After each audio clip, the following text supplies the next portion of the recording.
Hare Krishna everyone, welcome back to my channel. तो आज मैं एक टॉपिक के ऊपर वीडियो लेके आई हूँ which is the logical positivism. Okay, so this is important for UPSC optional philosophy optional paper and others education subject like MEd BEd. Okay, so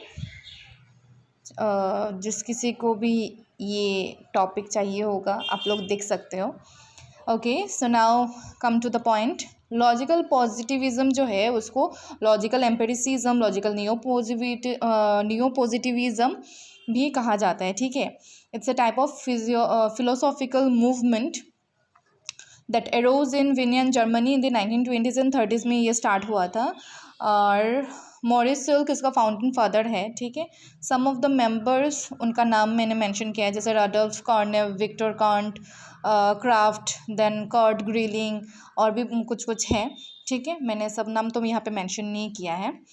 Then comes logical positivism was characterized by the view that scientific knowledge is the only kind of factual knowledge, okay, and that all traditional जो metaphysical doctrines होता है इन सबको reject किया गया है। ठीक है, are to be rejected as meaningless। जो मेटाफिजिक जो है उसको मेटाफिजिकल जितना भी थ्योरी हो उनको मीनिंगलेस बोला गया है। ठीक है, देन लॉजिकल पॉजिटिविज्म ये क्या स्टेट करता है दैट द अल्टीमेट सोर्स और बेसिक ऑफ नॉलेज किस पे रिलाई करता है, ऑन द एक्सपेरिमेंटेशन और confirmation instead of personal experience. किसी का भी कुछ पर्सनल एक्सपीरियंस से अगर कोई कुछ बोलेगा that is not verified. Okay, उसको प्रॉपर एक्सपेरिमेंटेशन और कन्फर्मेशन के बाद ही उसको अल्टीमेट सोर्स ऑफ नॉलेज माना जाएगा। अदरवाइज किसी का भी कोई पर्सनल एक्सपीरियंस अगर कुछ होगा उसको नॉलेज नहीं माना जाएगा। ठीक है, members of Venner circle wants to show the unity of science and they believe that all the genuine knowledge can be achieved through science। तो वो लोग बिलीव करते हैं। तो वो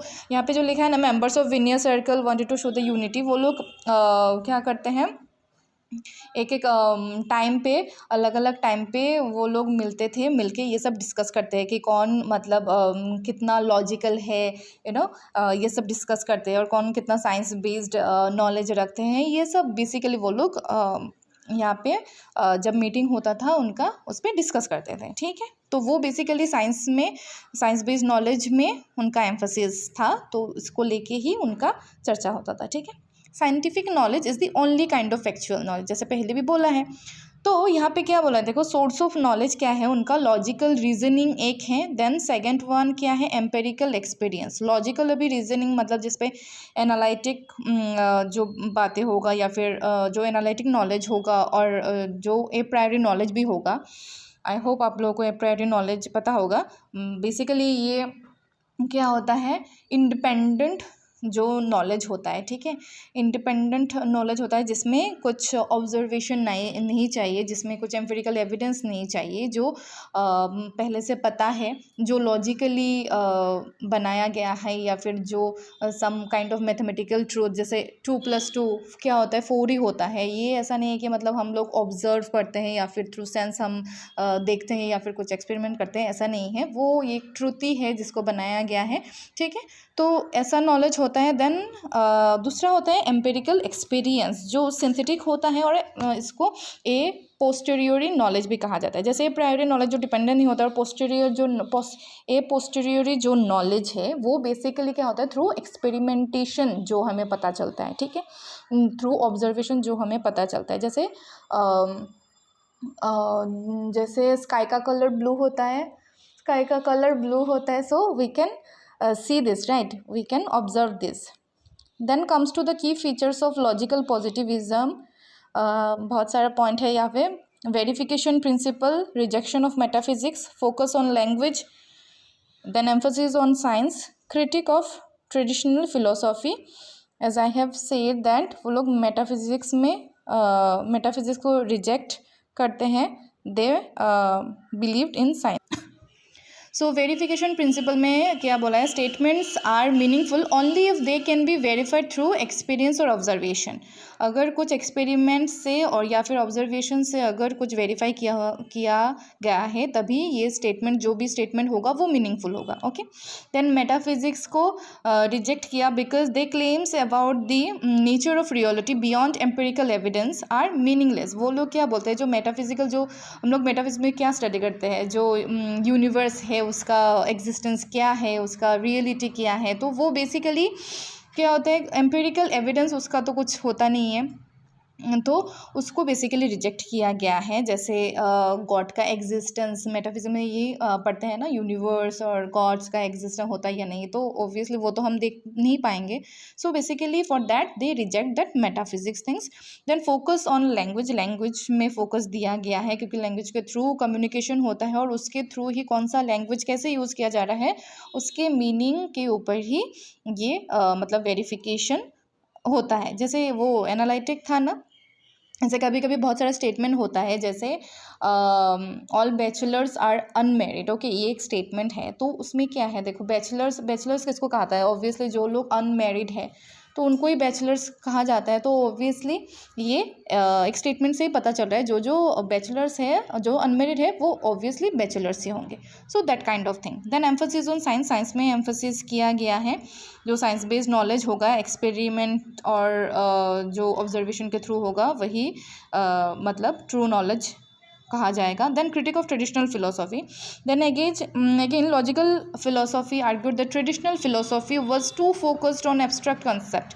लाइक मैं से जैसे बोला मैंने, एब्स्ट्रैक्ट कॉन्सेप्ट पे वो लोग बिलीव करते हैं। जैसे पकड़ लीजिए, अभी मैंने बोला कि गॉड एग्जिस्टेंस, तो ऑब्वियसली हम में से किसी ने भी तो गॉड को देखा नहीं है, बस हम लोग मानते हैं एक एनर्जी है, लेकिन हम तो देख नहीं पाते। तो बेसिकली ऑन दैट थिंग्स वो लोग ये सब नहीं मानते। Then one of the most important logical positivist was A.J. Ayer. Okay, विजन तो 1936 में उनका एक बुक रिलीज हुआ था जिसका नाम है language, truth and logic. The main tenet of logical positivism is that language causes many evolution.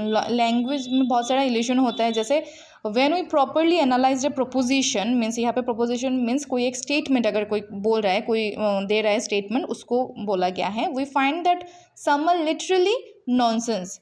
Okay, इसको हम आगे समझेंगे। Ayer begins his book by accusing metaphysicians by making sentences which have no meaning. क्योंकि metaphysics का जो भी concept उन्होंने बोला कि ये सब कुछ मीनिंगलेस होता है क्योंकि उसको तो हम उसका कुछ एम्पिरिकल एविडेंस नहीं होता। So based on that he says that for a sentence to be literally significant, meaningful, it must be conform to criteria. Okay, certain criteria उसको फॉलो करना चाहिए। अगर कोई सेंटेंस मीनिंगफुल कहा जाएगा तो उसका कुछ क्राइटेरिया को फुलफिल करना होगा। Ayer goes on to formulate his criteria, he calls it that criterion of verifiability. Verifiability कहा गया है मीन्स वेरीफाई करने का criterion of verifiability. Okay, we say that A sentence is factually significant कब होता है? If and only if he knows how to verify the proposition which it purports to express. That is, if he knows what observation would lead him under certain conditions to accept the proposition as being true or reject. Okay, एक proposition को हम लोग under कौन से observation से ये मानेंगे कि ये ट्रू है या इसको रिजेक्ट करेंगे। ठीक है, ये बात यहाँ पे बोला गया है। तो मतलब on the based of verification ही किसी प्रोपोजिशन को ट्रूथ या फॉल्स माना जाएगा। ठीक है, that is a sentence only has meaning, मतलब सेंटेंस का तभी मीनिंग होगा जब it can B prove true और फॉल्स बाय ऑब्जर्वेशन। ऑब्जर्वेशन से जब ट्रू और फॉल्स माना जाएगा तभी इसको हम मीनिंगफुल बोलेंगे। ठीक है, अनलेस इट इज़ प्रूव्ड और प्रूफ ट्रू और false, it is totally meaningless. Okay, thus the question is genuine only if it can be observed true or false. ठीक है, अभी जो मैंने बोला, it is important to note that a sentence observations should be at least possible in principle, thus gives it genuine verifiable in principles. जैसे example से अभी हम समझते हैं। जैसे आयर्स का उन्होंने एक एग्जाम्पल दिया कि suppose that there are mountains on the further side of the moon. Okay, moon के उस पार, चांद के उस पार क्या है, माउंटेन्स है. ओके, ऑल्दो मतलब जब बोला था तब तो ये मतलब कुछ एक्सपेरिमेंट नहीं हुआ था, फिर भी यहाँ पे क्या बोला गया कि ये एटलीस्ट हम वेरीफाई कर सकते हैं, जाके चांद में जाके वेरीफाई कर सकते हैं. ओके, मतलब it is at least in our hand कि हम लोग कर सकते हैं. Okay, so therefore it is meaningful. Okay, तो ये जाके पता चल सकता है मतलब है या नहीं है तो ठीक है, और है तो फिर भी ठीक है. Okay, at least it can be meaningful. Okay, then another example he said that God works in a mysterious way. This proposition is not verifiable even in principle. मतलब ये क्या होता है, जैसे क्योंकि ये तो कभी हम कर ही नहीं पाएंगे, क्योंकि हम गॉड को कभी कोई जानता ही नहीं है कि गॉड कहाँ है, मतलब हमने कभी भी देखा है या नहीं. ऑब्वियसली किसी ने नहीं देखा, कोई नहीं जानता कि गॉड कहाँ पे रहते, तो ऑब्वियसली हम लोग उनसे जाके तो पूछ भी नहीं सकते ना कि वो मिस्टीरियस वे में करते हैं या नहीं. So like that this questions are totally meaningless. तो बेसिकली यही है लॉजिकल पॉजिटिविज़म. लॉजिकल पॉजिटिविज़म में जो लोग पॉजिटिविस्ट हैं उन्होंने बेसिकली लॉजिक के ऊपर ही एम्फोसिस किया है कि लॉजिक, थ्रू लॉजिक ये वेरीफाई होना चाहिए, थ्रू एम्पिरिकल एविडेंस ये वेरीफाई होना चाहिए, तभी जाके इसको ट्रू नॉलेज बोलेंगे. अदरवाइज़ ये कोई नॉलेज का सोर्स नहीं होता. ऐसे जो भी किसी का भी पर्सनल एक्सपीरियंस को ऐसे बहुत सारे क्योंकि हमने पढ़ा है नॉलेज का बहुत सारा फॉर्म्स होता है, हम लोग इंट्यूशन से भी नॉलेज से गेन कर सकते हैं. तो ये सब मीनिंगलेस है, किसी का इंट्यूशन से ये सच है ऐसे नहीं मान सकते. So yes, that is it. अगर आप लोग को अच्छा लगा then do comment. Yes, please give feedback कि अच्छा लगा या नहीं. Okay, so bye bye. Hare Krishna.